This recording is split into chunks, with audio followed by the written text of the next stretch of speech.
All right. So, sitting out in front of my house and waiting for another minute here before we get going, and then I'm just going to jump into my live stream for my anticipated games for 2019. And I'm going to start off with saying that let me see. I'm going to open up the chat here so I can see live chat. Move this off to the side. Whoops. All right. Hey Ryan, how are you doing?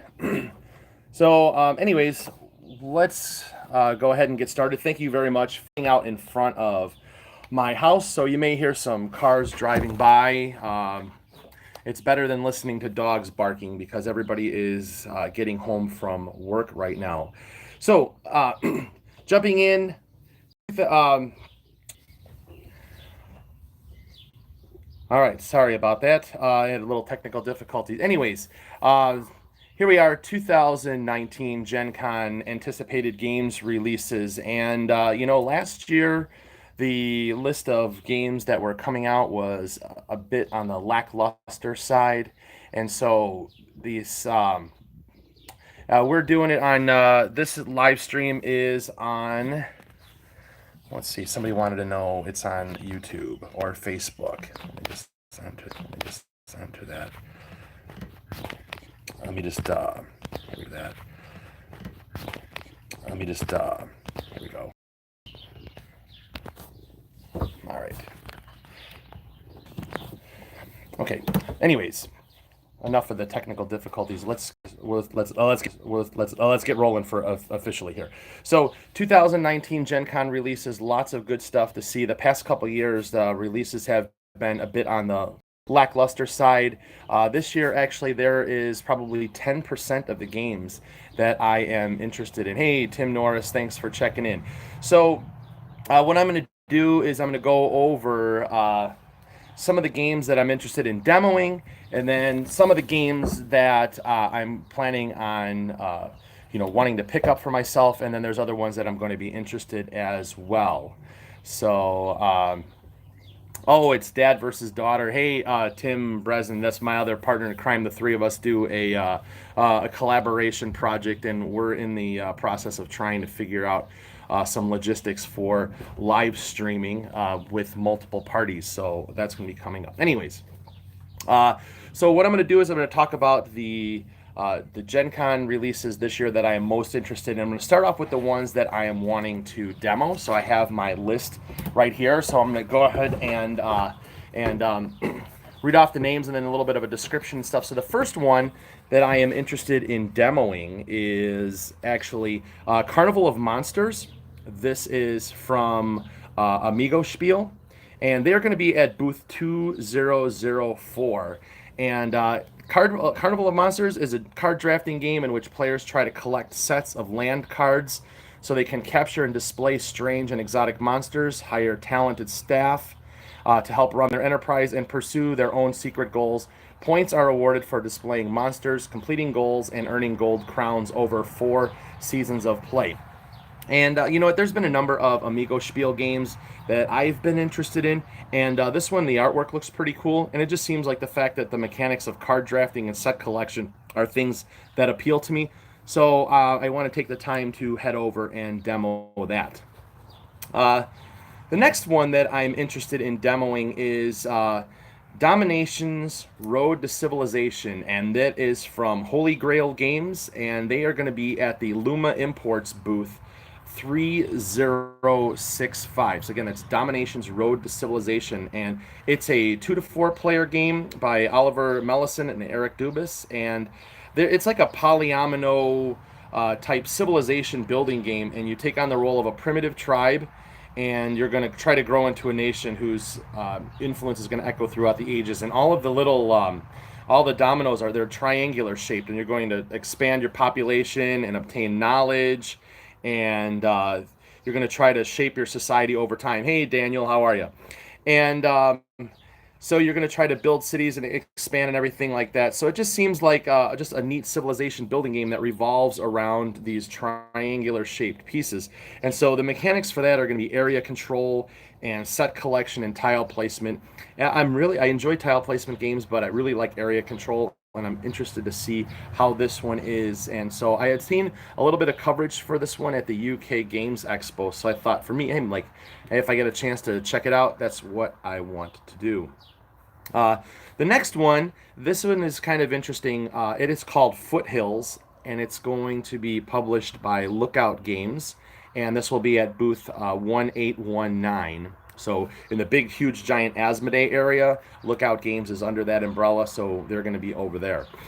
And Foothills it's a two-player game, and it's set in the Snowdonia universe, and so it's a tactical and intriguing two-player card game from a designer named Ben Bateson, and he's a new designer, and he also teamed up with Tony Boydell from Snowdonia, and they're working together to, it says, using your 5 action cards cleverly, collect resources, remove rubble, build tracks and stations, and use the action spaces you unlock, all the while collecting more victory points than your opponent. In the end, the player with the most victory points wins. And it looks pretty interesting. And, I'm always on the lookout for a good two-player game. And typically the ones that have been coming from Lookout over the past couple years, they've been pretty good. And I've heard good things about Snowdonia. I've never played it, but that is one that I am wanting to check out. So the mechanics in that are hand management and variable player powers. And it looks like it comes in a pretty decent sized box. They had some limited copies that were released at the UK Games Expo. So I'm looking forward to checking that one out. So the next one, and I have my top 5 that I'm looking to demo right here, is Masters of Renaissance Lorenzo Il Magnifico, the card game. And this is going to be done by Cranio Creations at booth 2742. And it says, relive the majestic Renaissance period in Masters of Renaissance Lorenzo Il Magnifico, the card game. And it is a new engine building game that recreates the atmosphere of Lorenzo Il Magnifico with simple rules and a limited duration. And on your turn, you're going to acquire development cards, take resources, or activate cards on your board. And you're just going to have to, it's pretty much going to be taking all of the elements of Lorenzo Il Magnifico and putting into a card game version. And I am hoping, please, that this has a rule book that has any iconography explained, because I have played Lorenzo Il Magnifico. We got through most of the game, and I was just very, very frustrated at the end, because there were a couple of tiles and things that came out that we just could not explain or couldn't figure out exactly how they worked. And we were playing 5 players, and we were all first timers. So I think there was a lot that just kind of led into a lot of frustration, but I think the iconography was a big thing. So I ended up selling my copy to somebody who else is in my gaming group. But I'm actually looking forward to this card game version, and hoping that it will get that same itch without all of the frustration of iconography issues, because there really hasn't been much support from the designers or the publisher for that. And if you look on the forums. So anyways, I'm looking forward to checking out Masters of Renaissance. I'm going to go in with an open mind, give it a fair shot. Hopefully I will be digging it. And then finally, the 5th one that I'm looking to demo is Nevada City from Rio Grande Games. And this one will be for demo in the Rio Grande. Takes up like 3 rooms on the second floor, rooms 234, 235, and 236. And Nevada City, it's a worker placement game, and players start the game with a nuclear family, basically a mother, a father, a daughter, and a son, and a homestead. And they are going to establish farms, fence in livestock, and develop silver mines. So it kind of sounds like Agricola mixed with a few other things. You start the game with 1 mine, 1 farm, and a ranch, and some money. And then you're going to earn victory points by building buildings, and then if other people come and use them, you can get money. And then what's going to happen is every year there's going to be events that pop up. and you're going to have to deal with those. And then you also, at the end of the year, you have your workers are going to leave you unless you marry them off, or you marry them into the family. So you're going to have to. It says which will require, and it says it's going to require spirits and other resources. So it's kind of like, hey, let's get the workers drunk and get them to marry our daughters or whatnot. But I like Western themed games. It's kind of something that I've really been interested in lately, and so Nevada City is one that I am definitely interested in. I was hoping that it was going to be for sale at Gen Con. Originally, I thought it was, but they are actually still tweaking some rules and finalizing artwork. So I'm expecting it to be pushed back to maybe a release around Essen time. Maybe we'll get lucky and get it a bit before. But Nevada City is definitely one that I am interested in. So, moving on to the top games that are releasing that you can buy. I've got the top 5. They're not in any particular order, but the first one is called the Artemis Project from the Grand Gamers Guild, and it's going to be at booth 2108. And it says here, a space game forged from the cold, yet the adventure runs hot. And so humankind relies on you to build a colony beneath the moon's icy surface. The submerged cavern known as the Pocket conceals all the raw materials you'll need to succeed. Explore the rugged surface above and hidden oceans below, teeming with alien sea life beyond your wildest dreams. Are you the adventurer who will mold the brutal ways of Europa and establish the most successful outpost colony? And so the Artemis Project is a dice displacement and engine building game that has you fighting the planet as well as the other players. Roll your dice and place them tactically to thwart the other colonists. Harvest energy and minerals, bid for buildings, work together to go on expeditions to earn rewards, train workers. Will your efforts be enough to survive? And I've heard, dice displacement or dice placement. I am a huge fan of Alien Frontiers and Kingsburg. Those are a couple of my favorite games. I also did enjoy Kingsport Festival, but the artwork and the colors just didn't really do well for me. So I ended up parting with that one. I kept Kingsburg. That is kind of one of my first loves, one of the early games that I was playing when I got into the hobby. But those types of games that utilize dice like that are really something that I'm interested in. And it has the mechanics. It says the auction and bidding. I like bidding games. I'm one who's not afraid to be a little bit aggressive and bid heavily for things that I want. There's dice rolling, set collection. There's some Take That in there, which one of my friend Jeff Webb, would absolutely love any game with Take That. So I'm sure that we'll be playing that. And then also worker placement, which I am a huge fan of worker placement games. So the Artemis Project is one that I am definitely looking to be adding to my collection.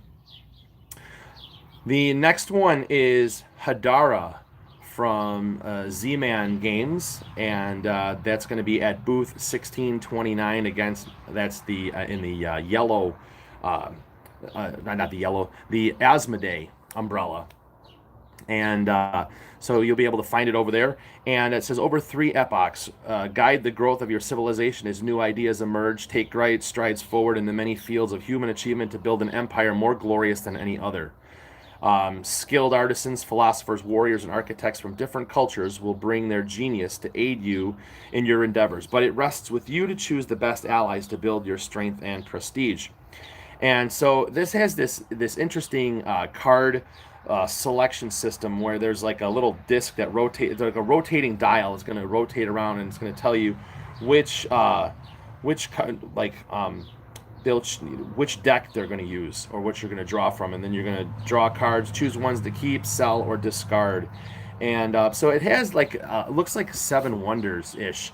A lot of the same color cards, a lot of the same types of cards. Like military cards are red. There's yellow cards, blue cards, and green ones. I'm not sure exactly what they do, but it looks very similar. And it has gotten some really good reviews from people who have had early access to that game. So this one is definitely on my radar, and one that is on my list to be adding to the collection. The next one is Sierra West from Board and Dice, at booth 2535. And I actually have this game pre-ordered. I've been really excited about this. They had posted up a lot of different images of the game on their Facebook page, lots of teasers. And this game takes place in the late 1840s in the West, and it has this interesting action selection uh, thing where you're programming your cards, and then you have to resolve them in order. But over time, you're going to unlock and create new opportunities to be able to do things. And there's 4 different modules that you can play with, and it says that it can be set up and played in under an hour. So that's one of the things that appeals to me is having a quick setup and play time. I don't really have a lot of time to play games, and when we do, we try to knock out a few of them. So about a 1 hour play time. This game should be seeing the table quite a bit. And like I said, I've been really excited about it. And so I already have that one pre-ordered. And let's see what else does it have to say about it.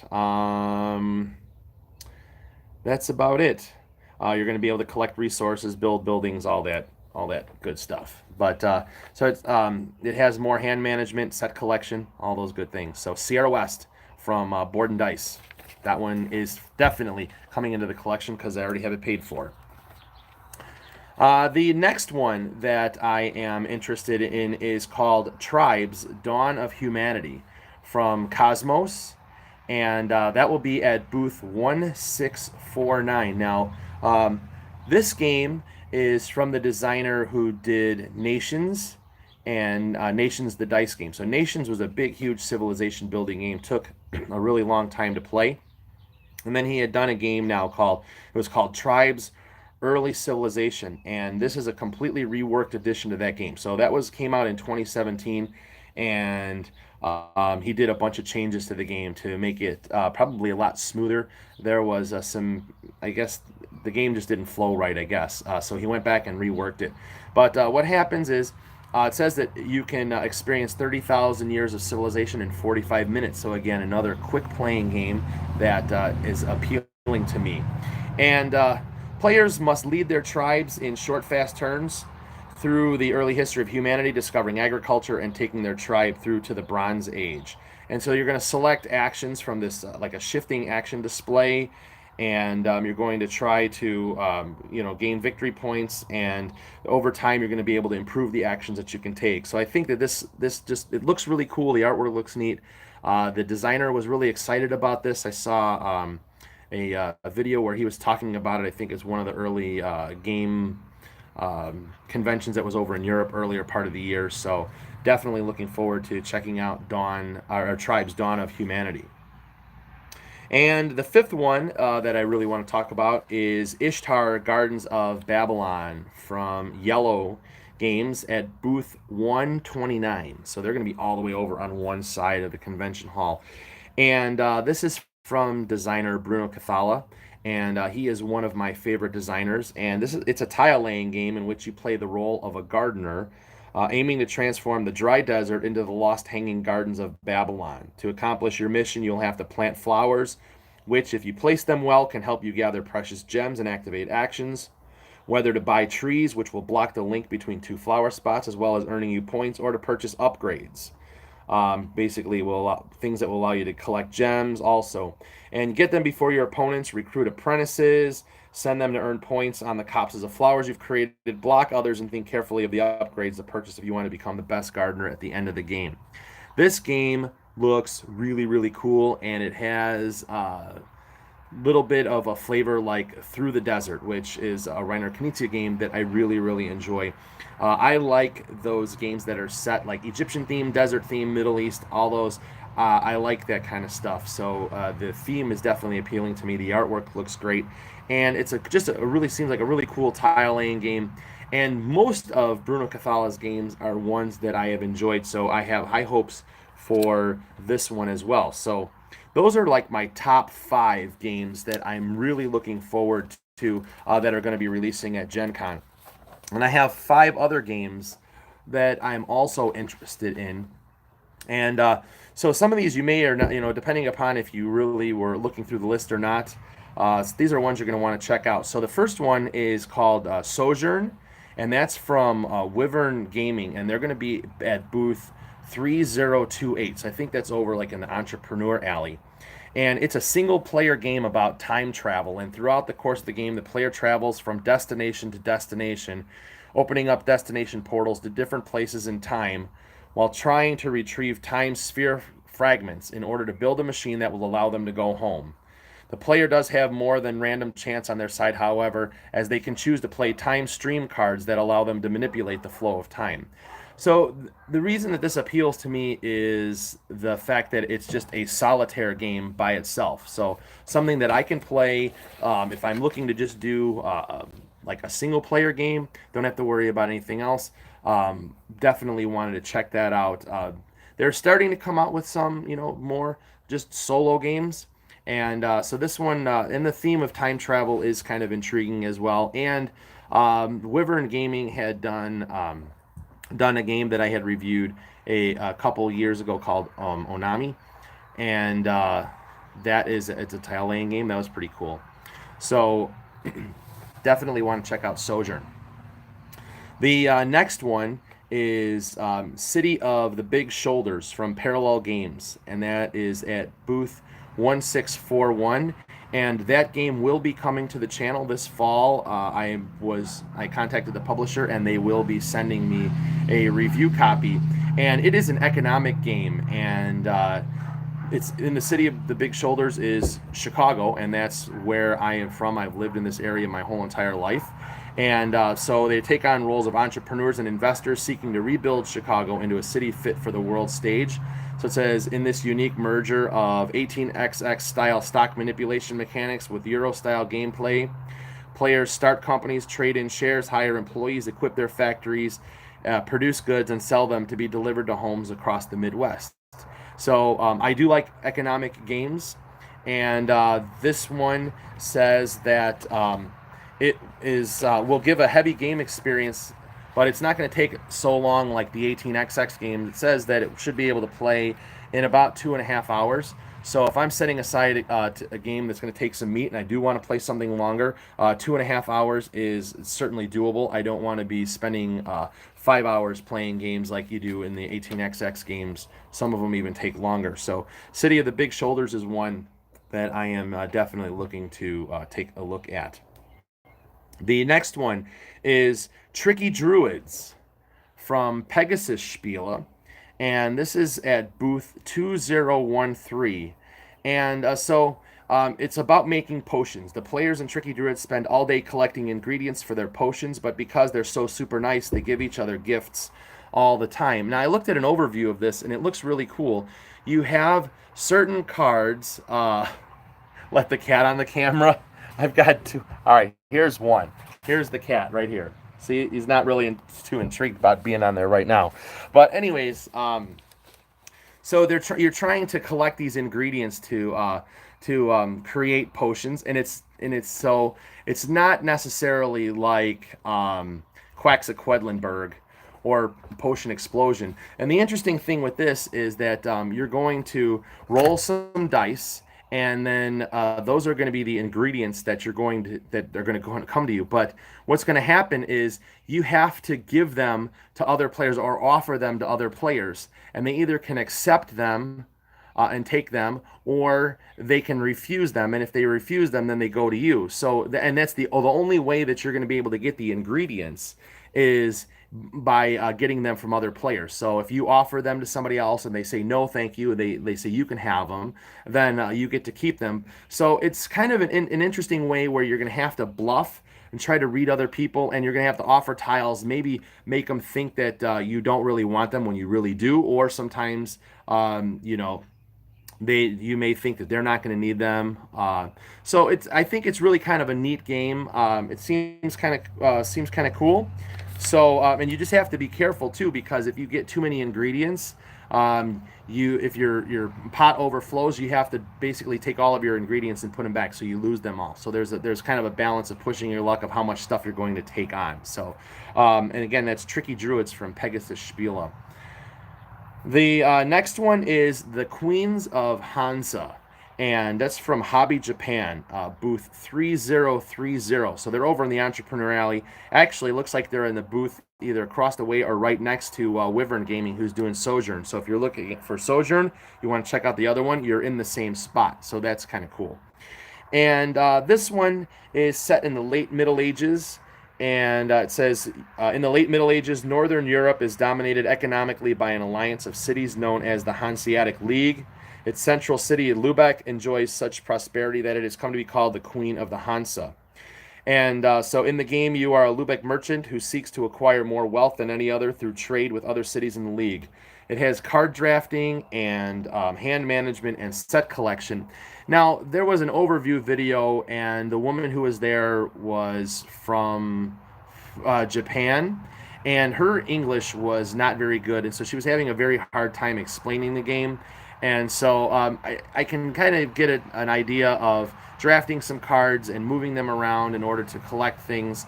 And and I really like the artwork. I like the setting of that particular time. So the Queen of Hansa is one that I want to go over and check it out. If it demos well, I may end up picking that one up. And then the other one is the Reavers of Midgard from Gray Fox Games at booth 2801. And I enjoyed Champions of Midgard. In fact, I have this big, giant, huge playmat. It's ginormous. That's really cool. And so Reavers was on Kickstarter, and it's got a hefty price tag. I think it's like 70 or 80 bucks for this particular game. But it's a single worker placement game with elements of set collection, dice combat, and engine building set in the Champions of Midgard universe. But this time, you're going to be working with these Reavers, and you can use them for three different things. You can either use them to be your ship's leader. If you're sailing off somewhere, you can use them to rally more warriors to your cause, or you can use them to help your crew specialize to gain bonuses when they go into combat. So it just seems like there's some really cool card play, really neat elements to this game. And says whoever can earn the most glory after 6 rounds will be the winner. So Reavers of Midgard is one that I am interested in as well. So kind of another neat game. And Gray Foxes, they usually have really, really good production value on their games. They keep getting better and better. And so I expect good things from this one. So those are pretty much like the top games that I'm looking to demo and also add to my collection. And then there's a few things that are some expansions that I am interested in. And so there's 3 of them. And that would be Lotsa for the game K2. So if you've ever played K2, it's a mountain climbing game, and that's published by Rebel PL. So those games, those are kind of hard to come by. And so finally they're in distribution with Asmodee. So booth 1829 will have that. They also have the Broad Peak expansion. I'm interested in picking both of those up for my game. And then Teotihuacan, the late pre-classic period from Board and Dice over at 2535. I have that one pre-ordered as well. So I have that one and Sierra West. And so I'm looking to add that to my collection, seeing how it's going to enhance that game. And then the third expansion that I am interested in is Everdell Pearl Book. So I've played Everdell and really, really like that game. And so I'm curious to see what the expansion is going to bring. And that is at booth 2323, 2325. And so that one, it seems like it's pretty cool. Hoping that it will enhance and even flesh the game out a little bit more. So let's see. There was a question. Okay. Daniel said, so just as an average, how many games do you usually get to demo during Gen Con? Will you be able to demo most of them or all of them? Well, Daniel, this year I'm only there for 2 days, Thursday and Friday. I cut my trip short. I have other things that I have going on right around the same time. I have other commitments, and so 2 days is actually enough. And I have a few events to play some of the games that I've mentioned already at Gen Con, and then I will use my time to go and do demos or at least watch and see how a game is played. So I will have a very streamlined list written in a notebook that I will have with me, and I will actually plan out how to go about doing things. So last year I demoed a lot, and I was there like 3 days. I think we demoed like 8 or 9 games, so that was a pretty good amount. So was this, oh yeah, Tim demos 350 games by 713. Yeah, he goes all in. And it says, and yes, we may demo all the games together. So I'm looking forward to spending time with the two Tims. We will be going around and visiting some of the booths and sitting down talking to games. And actually, after hours, I'm staying at the same hotel as Tim Bresnan, so we may get some gaming in afterwards. And then finally, a couple things that I did pre-order that I was looking there. Oh, good, Megan's going to be there. The daughter will be there. Pre-orders. So I already mentioned the two things that I did pre-order, and another thing that I did order was the for Clank, one of the extra maps, Temple of the Ape Lords from Renegade Game Studios, booth 2201, and I believe that Tim Norris also pre-ordered that one. So really enjoy the game Clank, so I'm curious to see what it's going to add. Additional maps are always fun for that particular game. And the other one that I pre-ordered was Cartographers, a role player's tale from Thunderworks Games, and that is a roll and write game from Thunderworks. It's set in the role player universe. Let's see, what is this? Daniel says, so have you had a super bad experience from a game that you anticipated a lot but got very much let down from after demoing it? Yes, and I'm trying to think of what it was because I know that there was something that there was something that I really was interested in. I sat down to demo it, and oh, I know there was one I didn't even get a chance to demo it, but one that I was really interested in was the the Palace of Mad King Ludwig. That one, I went over and was watching it, and the game seemed to go on and on and on. And I thought, oh man, this is really cool. After that, I didn't want to have anything to do with it. Shark Island. The first time that I played Shark Island, I played it in a play to win thing, and I thought it was okay. And I actually had a copy of it, and I played it like a couple more times. And that game, unfortunately, is just bad. Um, there's such a huge disconnect on that for trying to go after and fight the shark. The whole blackjack thing, it just makes the whole game fall apart. Everything else worked really good. If they had resolved the combat, it did something to make the game move on a little bit faster. That game could have been super awesome. That would have been like the Jaws game. What game am I looking forward to buying the most? Well, I already bought it. Sierra West. It's pre-ordered. That was probably my number one choice for games coming out this year, with the second one probably being the Artemis Project because of the mechanics that are being used. So those are probably my top two games. So if you guys have any other questions, I'm going to spend a few more minutes on here talking about it. Write in the comments some of the things that you guys are looking forward to, and I can comment on those as well. Because, like I said, this year there's going to be quite a number of awesome games coming out, and looking forward to checking them all out. I'm curious what you guys are wanting to see released. Like, what are some of your anticipated games? And you guys actually can leave them in the contents. And which Tim do I like best?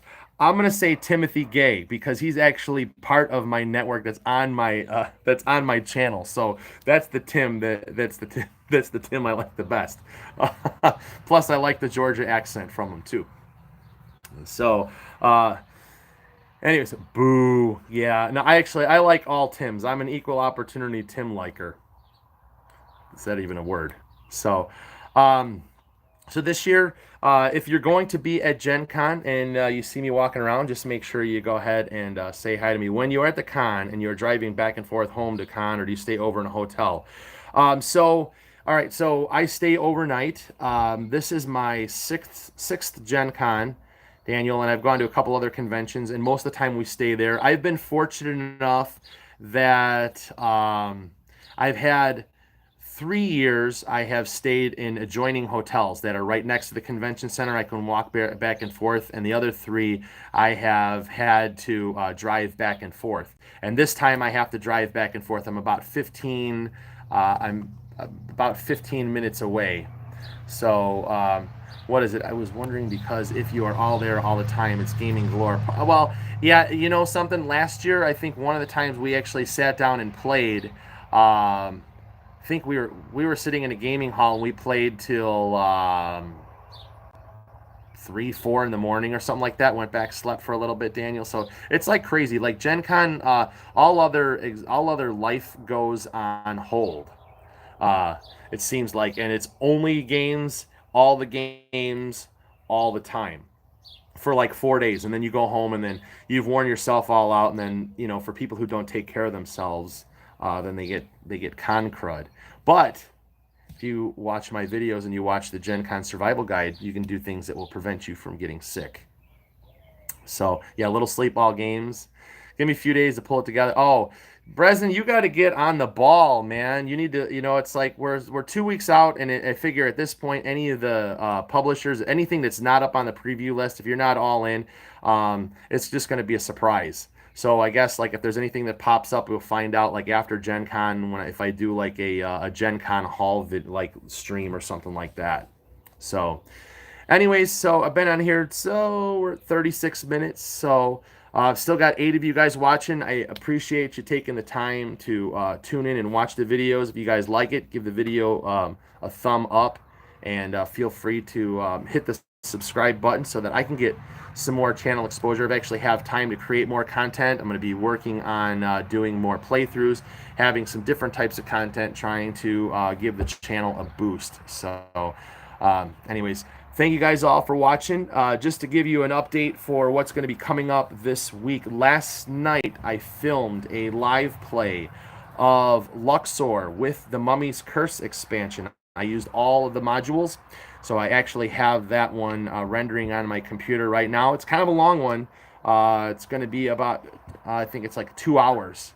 But took the time to explain everything and played through, and so you get a chance to see how that works in a 2-player playthrough experience. I also have a couple other things that have been filmed and I'll be releasing. I have a solo play for Tiny Towns with a review, so you can see how it is with the solo rules, and then also going to have a solo play for a game called Noctiluca from Z-Man Games, designed by Shem Phillips.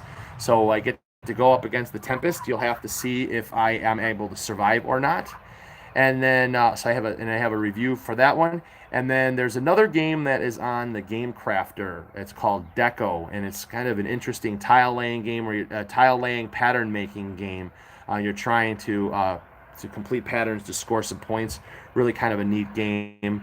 So you'll get a chance to see a partial playthrough with some turns on that. Other content coming up before Gen Con. I have some stuff coming from Ravensburger tomorrow, so I'm hoping to show off the Las Vegas Royale. So that is the new, the first game released in the 20th anniversary Aaliyah line. So we'll get a chance to check that out. So I think Castles of Burgundy is supposed to be next, and I'm hoping that they do Puerto Rico with the artwork from the anniversary edition that they had before. And then there's another game called Red Peak. Those games are also en route to the Two Tims, so you will see that coming across their channels, and we will do some collaborating on Dad, Dave, and the Elephant. So, all right, guys, appreciate you taking the time for tuning in. I'm going to be doing more of these live streams as well, as